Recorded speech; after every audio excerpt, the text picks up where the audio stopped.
అత్యాధునిక labs, international collaborations, advanced placements. మీ dream career ని రీచ్ అవ్వడానికి మీ best choice Godavari global university.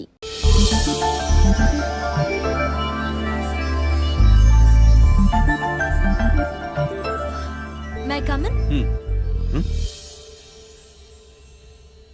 Come in. Okay sir, కూర్చో. ఏమిటి ఇలా వచ్చావు?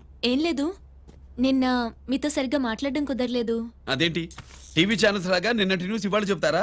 అయితే రేపటి న్యూస్ ఇప్పుడే చెప్పనా? రేపు నా బర్త్డే. ఓ, పార్టీ ఎక్కడ?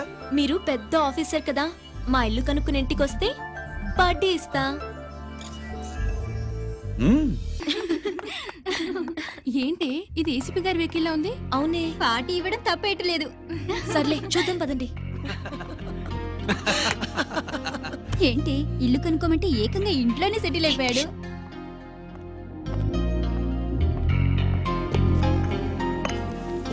Many many happy returns of the day. Thank you. Excuse me. Okay. Happy birthday. నువ్వేంటి ఇక్కడ? ఈ రోజు నీ బర్త్డే కదా, నీకు ఇచ్చిన డెడ్ లైన్ కూడా ఈ రోజే. మర్యాదగా వెళ్ళిపో. ఇన్నాళ్ళు ఈ సీన్ నువ్వు నేను చూసాం. నా మాట వినకపోతే ఇంటర్నెట్ లో ఇండియా మొత్తం చూస్తుంది. Idiot! Get out of here! Get out! How dare you do this? You filthy! ఏమైంది? నేను బెడ్రూమ్ లో డ్రెస్ చేంజ్ చేసుకుంటుంటే దొంగచాటుగా వీడియో తీసి ఇంటర్నెట్ లో పెడతానని బ్లాక్మెయిల్ చేస్తున్నాడు. ఏంటి ముందుకు వస్తున్నావు? ఏంటి మధ్యలో ఏంటి? పెద్ద మగాడు అనుకుంటా, నా గురించి తెలియదు. ఏంటి ఏంటో చూపు, కొడతావా?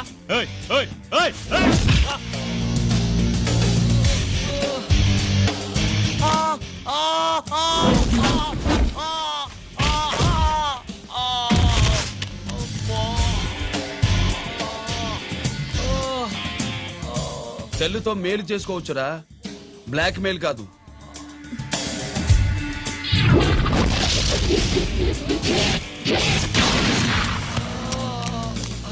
ఇంకోసారి ఈ చుట్టుపక్కల కనిపించామంటే ఎన్కౌంటర్ చేసేస్తా.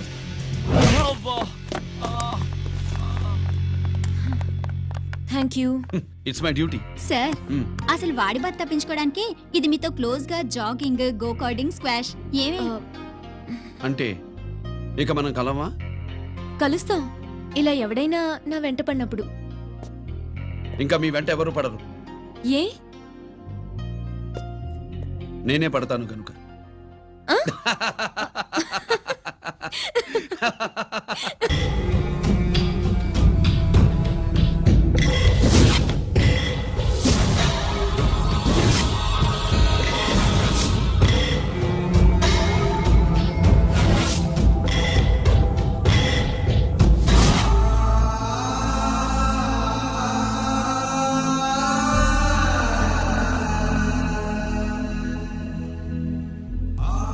పెద్ద కొడుకు ఐపీసీ సెలెక్ట్ అయ్యాడన్నాగా, పోస్టింగ్ ఇప్పుడే వచ్చింది.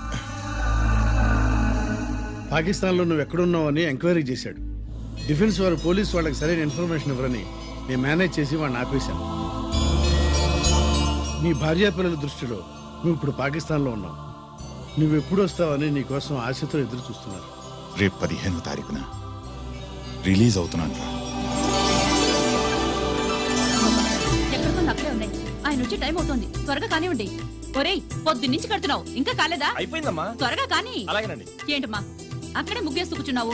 అక్కడ ఇంకా 3 పనులు ఉన్నాయి, త్వరగా వెళ్ళు. వెళ్తానా నమ్మగారు? ఏ పనులు తెవరండి. ఏమే సుబ్బు, నీకు తెవలేదా? అదేంటే నా మొహం చూస్తూ నిలబడ్డావు, త్వరగా కానీ. ఏంటి రాజేశ్వరి, ఏమిటి హడావిడి? ఏదైనా పండగ? ఒక రకంగా పండగేరా. అర్థం కాలేదు కానీ ఇంకో రకంగా చెప్పు. మీ నాన్నగారు వస్తున్నారా? ఏంటి, నాన్న వస్తున్నాడా? అవునరా, మీ నాన్నగారు తలుచుకుంటున్నట్టున్నారా? ఆయన తలుచుకుంటే ఎక్కిళ్ళు కాదు, హార్ట్ అటాక్ వస్తుంది. వస్తా. ఒరే గిరి, ఆగరా. హలో అన్నగారు, మీ ముద్దుల నాన్నగారిని చూడటానికి వచ్చేసారన్నమాట. ఏమిట్రా నువ్వు, అంత దూరం నుంచి నేను వస్తే నువ్వేంటి ఇక్కడున్న వాడివి బయటికి వెళ్ళిపోతున్నావు? ఆయన రాగానే నన్ను చూశారనుకో తేడా వస్తుంది, నీకా ఆయనకా ఇద్దరికి. అందుకే బయటికి పోతున్నా, వస్తా. గిరి, ఏమిటమ్మా వీడు, 14 క్రితం నాన్నగారే ఇంకా వాడి మనసులో ఉన్నట్టున్నారా?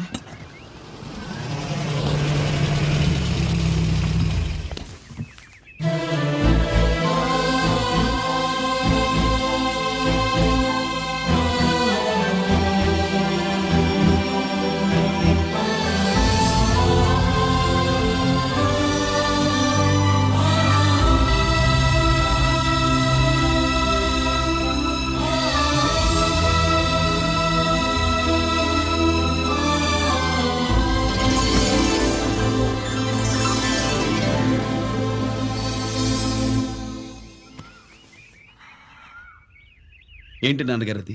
నేను వచ్చేసరికి నిన్నెలా చూడాలనుకున్నాను అలాగే చూశాను కదా, అందుకే. సుబ్బు, వెళ్ళి హారతి పళ్ళని తీసుకురా. అలాగే.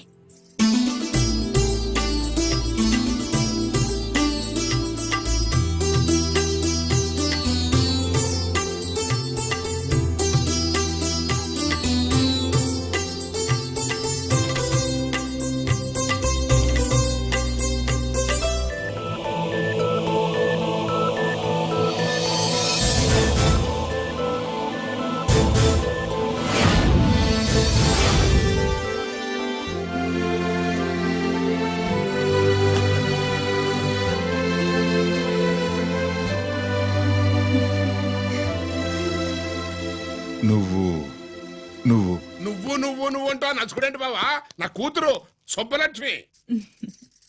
పక్కన గిరుండాలే. ఏడివాడు? మీరు వస్తున్నారని కొబ్బరికాయ కొట్టడానికి గుడికెళ్ళాడండి. అలాగా, వాణ్ణి చూడాలి. పద, గుడికి వెళ్దాం. పందెం ఏంటో తెలుసుగా? ఒకే గోలీతో ఒకే ఛాన్స్ లో కుండని పగలగొడితే కుండకి 100. ఒరే లక్కీ, ఓకేనా? ఓకే గాని అన్నా, ఈసారేంటి కప్పులు వదిలేసి డబ్బుల మీద పడ్డావు? సుబ్బులకి కొత్త డ్రెస్ కొనిద్దాం అనుకుంటున్నా. ఒరే లక్కీ, ఒక్కసారి నీ లక్కీ హ్యాండ్ తో దీన్ని టచ్ చేయరా.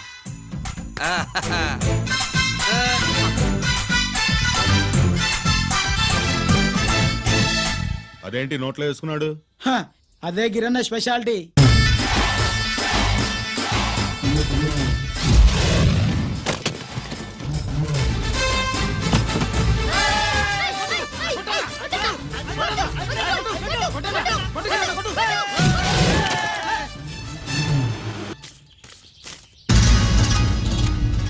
ఏంట్రా ఇది? ఎలా కోళమా? మిగతా 500 నా దగ్గర లేవు. రేయ్, మర్యాదగా 3 అంకెలు లెక్కెట్టలోగా ఇవ్వకపోతే నాకు 3 అవుద్ది, ఆ తర్వాత నీకు 3. 1 2 3.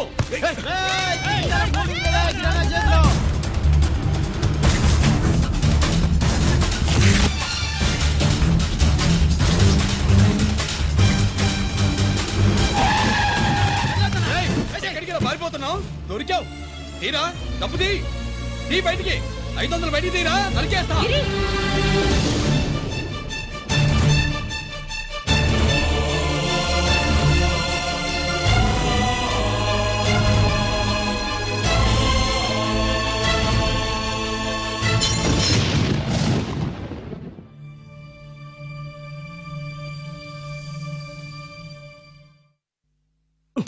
పెద్దాన్ని ఎలా చూడాలనుకున్నాను అలా చూశాను. వీణ్ణి ఎలా చూడకూడదనుకున్నాను అలాగే చూశాను. ఏం చేసావురా? నేనేం చేయలా, ఈయనే మొత్తం చెడగొట్టాడు.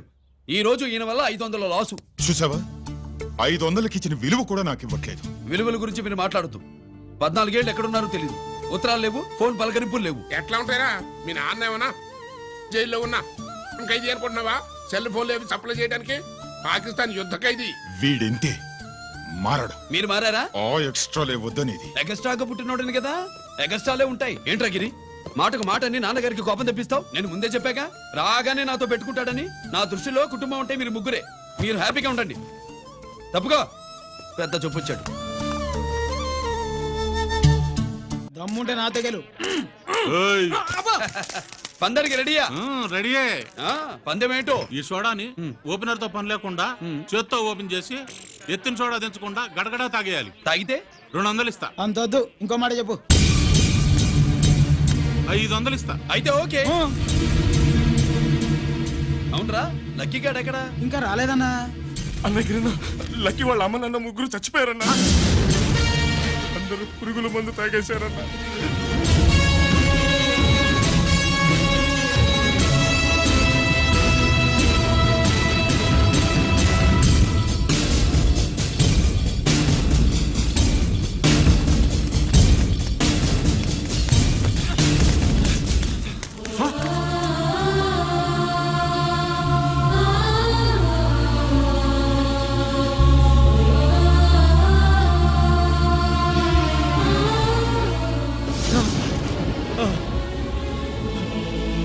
లక్కీ లక్కీ అందరిలాగే పాపారావు కొట్లో ఎరువులు తెచ్చి పొలంలో చల్లాడు.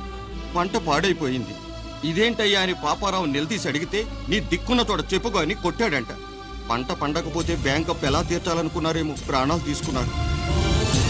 మన ఊళ్ళో రైతులందరి బతుకులు ఇట్నే తగలబడ్డాయిరా. ఆ పాపారావు గాడు కల్తీ ఎరువులు అమ్మినంత కాలం మనం ఇలాంటి చావుల్ని చూడాల్సిందేరా. వాళ్ళు పోవటమే కాకుండా అనవసరంగా పసిపిల్లాన్ని కూడా తీసుకుపోయారు.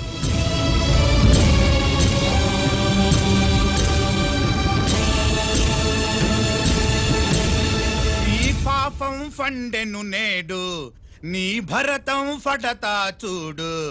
నీ ఫాలిటి ఎముణ్ణి నేను, నీ కరెక్ట్ మొగుణ్ణి నేను.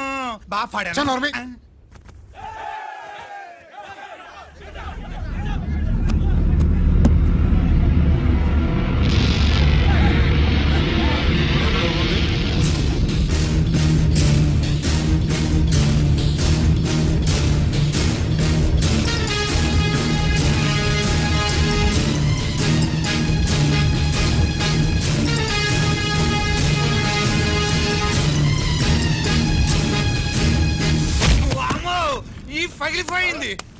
అమ్మా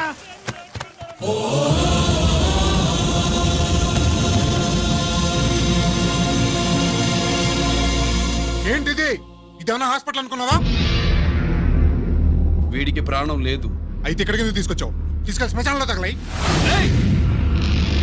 రైతులు పంటలు పండిస్తున్నారు, కానీ పంటనెప్పుడు కల్తీ చెయ్యరు. కల్తీ లేని పంటను తిని ఒళ్ళు పెంచుకున్న మీకు మాత్రం కల్తీ అలవాట్లు వస్తున్నాయి. బియ్యంలో కల్తీ, నెయ్యిలో కల్తీ, పాలల్లో కల్తీ, నీళ్లలో కల్తీ, పెట్రోల్లో కల్తీ, విత్తనాల్లో కల్తీ, ఓట్లలో కల్తీ, నోట్లలో కల్తీ, ఆఖరికి పంటను కాపాడే ఎరువును కూడా కల్తీ చేసి పేద రైతుల ప్రాణాలు తీస్తున్నారా? చచ్చిన వాడికి ₹1,00,000 గవర్నమెంట్ ఇస్తుంది కదా. ఆ రూల్ పెట్టా కూడా చాలా మంది ఆత్మహత్యలు చేసుకున్నారా? మా దగ్గర ఇంత లెక్చర్ ఇస్తావు. చచ్చిన వాడికి డబ్బు ఇవ్వతే నేను గవర్నమెంట్ సిఫారసు సిఫార్సు చేయాల్సింది మీలాంటి వాళ్ళను కాల్చి చంపమనరా?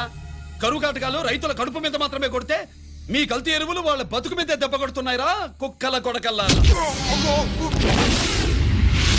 రేయ్, ఆ లారీలో ఉన్న బస్తాలన్నీ దించండ్రా.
తల్లిదండ్రుల్ని దహనం చేయాల్సిన వీడి చేత వాళ్ళ చావులకి కారణమైన మీ పాపాల్ని తగలబెట్టిస్తాను.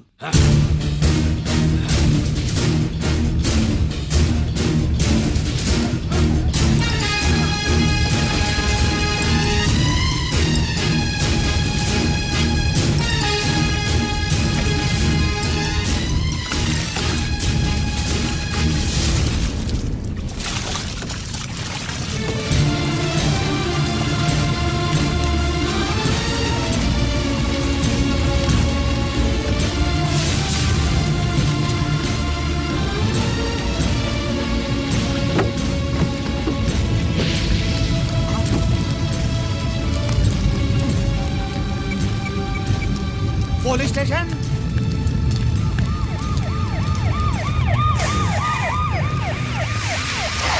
ఇన్స్పెక్టర్ గారు, ఇన్స్పెక్టర్ గారు, వీడే సార్ ఇదంతా చేసింది. ఎవడో చచ్చాడని చెప్పి జనాలందరినీ వేసుకొచ్చి మమ్మల్ని అందరినీ కొట్టి నా బస్తాలని తగలబెట్టేశారు సార్. ఏంటి నువ్వేనండి ఇవన్నీ గాలి చేసినది? నేను కాదు, నేను నేను నేను నేను నేను నేను నేను నేను కాదు నేను కాదు నేను అంతా నానంటున్నాను. వీడికి అల్లూరు సీతారామరాజు ఫ్యామిలీకి ఏదైనా కనెక్షన్ ఉన్నదా? ఈందే ఆయన జిల్లానండి. అయినా మనకెందుకు సార్, నేనంటే నేనని ఇంతమంది అంటున్నారు. మన స్టేషన్లో 2 సెల్సే ఉన్నాయి. షార్ట్ సర్క్యూట్ అయిందని రాసుకుని కేసు మూసేద్దాం.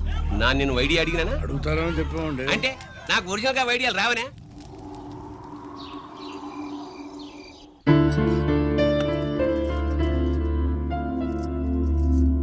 ఆగు రాజేశ్వరి,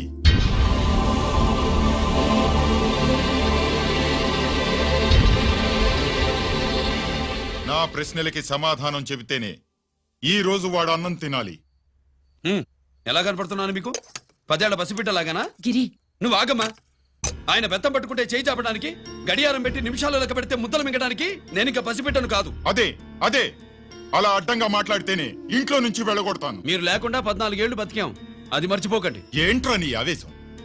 జనాన్ని పోగేసుకెళ్ళి అరుంధతి ఫెర్టిలైజర్స్ ని ఎందుకు తగలబెట్టావరా? పాపారావుని తగలబెట్టడం బాగోదు గనుక. చూసావా, చిన్నప్పుడు కత్తి దొరుకుంటే చంపేసేవాణ్ణన్నాడు. ఇప్పుడు తగలబెట్టడం బాగోదు గనక వదిలేశానంటున్నాడు. వీడిలో మనిషి కాదు, హంతకుడున్నాడు. తప్పు చేసిన వాడిని చంపిన రాముణ్ణి, కృష్ణుణ్ణి దేవుళ్ళుగా ఈ దేశంలో కొలుస్తున్నప్పుడు, తప్పు చేసిన వాడిని వర్గశత్రువుగా నరికేస్తున్న తీవ్రవాదులతో ప్రభుత్వం సంధి సంభాషణలు చేస్తున్నప్పుడు, ఒక రైతు కుటుంబం చావుకి కారణమైన పాపారావు మీద నేను తిరగబడితే తప్ప? నువ్వెవడివిరా తిరగబడ్డానికి? పోలీసువా? ఆ పోలీసులే మాకు రక్షణ కల్పించండి బాబోయ్ అని రోడ్డు మీద ఊరేగింపులు చేస్తున్నారు. పోలీసులు వచ్చినప్పుడు నీ టైం బాగుండి నేరం మేమే చేశామని జనం ఒప్పుకున్నారు గనక నువ్వు తప్పించుకున్నావు. లేకపోతే ఈ పాటికి ఇక్కడ కాదు, కట్టకటాల వెనకుండేవాడి. బాగా గుర్తు చేశారు. అసలు ఈ ఇంటికంటే నాకు జైలే బెటరు. ఏంట్రా ఆ మాటలు? లేకపోతే ఏంటమ్మా, గడ్డి తింటున్న పశువును కూడా మనిషి అదిలించాడు. అటువంటిది అన్నం తింటున్న నన్ను? గిరి గిరి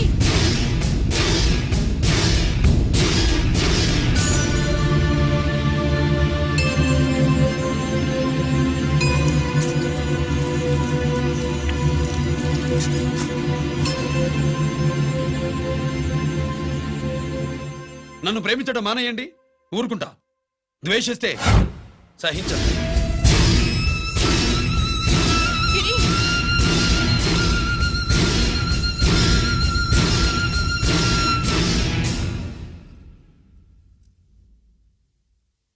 వాడిలా అయిపోయాడేంటి? వాడన్న మాటలు ప్రశాంతంగా కూర్చుని ఆలోచించండి, మీకే తెలుస్తుంది. రే కోటిగా, ఆ తగలబెట్టిన వాడి పేరేమిటి? ఆడి పేరు గిరి నాన్న.